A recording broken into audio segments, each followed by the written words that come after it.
4,000 5,000 5,000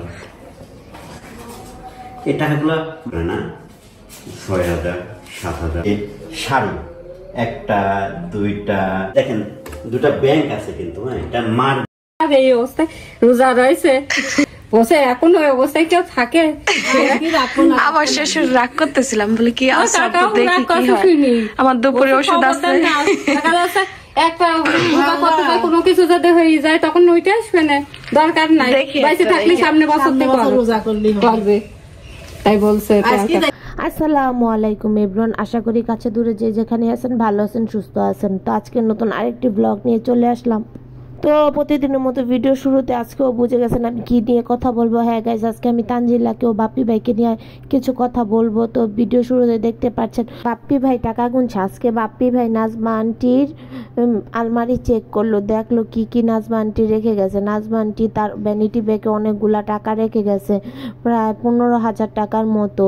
তো নাজমা আন্টি সবসময় তার কাছে কিছু টাকা রাখে আর বাদ বাকি টাকা ব্যাংকে রাখে। বিপদ আপদের তো হাত নেই, বিপদ আপদ কয়ে বলে আসে না, তাই তার সঙ্গে সবসময় সে কিছু টাকা ক্যাশ রাখে। তাই বাপি ভাই আজকে সব গুনে গুনে সবাইকে দেখাচ্ছিল আর নাজমা আন্টির শাড়িগুলো সবাইকে দেখাচ্ছিল। এটা দেখে আমার কাছে খুব খারাপ লাগলো।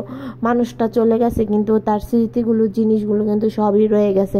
সবারই একদিন দুনিয়া থেকে চলে যেতে হবে, কিন্তু সবাই সব কিছু রেখে যাবে দুনিয়াতেই, কেউ কোনো কিছু সাথে কিন্তু নিয়ে যেতে পারবে না। আর এদিকে তানজিলার একটা বিষয় আমার কাছে খুব খারাপ লাগছে, সেটা তানজিলা রোজা রাখছে, ও পারবে দেখেই তো রোজা রাখছে। এটা নিয়ে ওর শাশুড়িরা খুব বাড়াবাড়ি করছে, এটা কিন্তু ঠিক না। ও এই অবস্থায় যত বেশি আমল করতে পারবে ততই সোয়াব হবে। আমার জানা মতে এই অবস্থায় সব কিছু ডাবল হয়। ও যদি রোজা রাখে ওর সোয়াবটাও কিন্তু ডাবল হবে। সবাই ওকে উৎসাহিত করবে যে ও যাতে বেশি বেশি আমল করতে পারে, কিন্তু এখানে ওর শাশুড়িরা ওকে রোজা রাখতে মানা করছে। তাহলে গুনার ভাগিদার তো তারাও হবে সাথে, এরা কি তারা জানে না? তানজিলার শারীরিক কন্ডিশন তানজিলাই ভালো বুঝে, ও রোজা রাখতে পারবে কি না বা রোজা রাখবে না এটা কিন্তু ওই ভালো বুঝে। ও এই সব কিছু বোঝার মতো ক্ষমতা আছে, এটা কিন্তু কেউ বলে ও রোজা ভাঙালে তার কিন্তু অনেক গুনাহ হবে। তো তানজিলা এই অবস্থায় কিন্তু ডক্টর থেকে পরামর্শ নিয়ে রোজা রাখতে পারে। যদি ডক্টর বলে যে রোজা রাখতে, তো ও রাখতে পারবে, না বললে ওর কন্ডিশন খারাপ থাকলে ডক্টরই না করবে যে রোজা রাখা দরকার নাই। এটা নিয়ে ওর শাশুড়িরা বেশি মাতামাতি করে, এটা কিন্তু একদম ঠিক না। যাই হোক, মেয়েটার জন্য দোয়া করে, মেয়েটা রোজা রাখছে সবসময় যাতে সুস্থ সবল থাকে, আল্লাহর আমল করে যেতে পারে আর তার বাচ্চাটাও দুনিয়াতে যাতে সুস্থভাবে নিয়ে আসতে পারে, এই দোয়া করি সব সময়।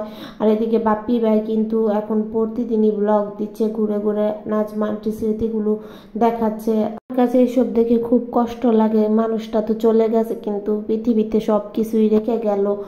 এসব দেখলে নাজমা আন্টির কথা মনে পড়ে। আমি কিন্তু পার্সোনালি তাকে চিনি না, কিন্তু ভিডিওর মধ্যে যতটুকু দেখেছি আমার মনে হয়েছে সে খুবই অনেস্ট একজন মানুষ। যাই হোক, আজকে ভিডিওটা এখানেই শেষ করলাম। নেক্সট আবার অন্য কোনো ভিডিও নিয়ে আপনাদের সঙ্গে হাজির হয়ে যাব। তো সবাই সুস্থ থাকুন, ভালো থাকুন এই কামনাই করি। ভিডিওগুলো ভালো লাগলে অবশ্যই বন্ধু হয়ে থেকে যাবে।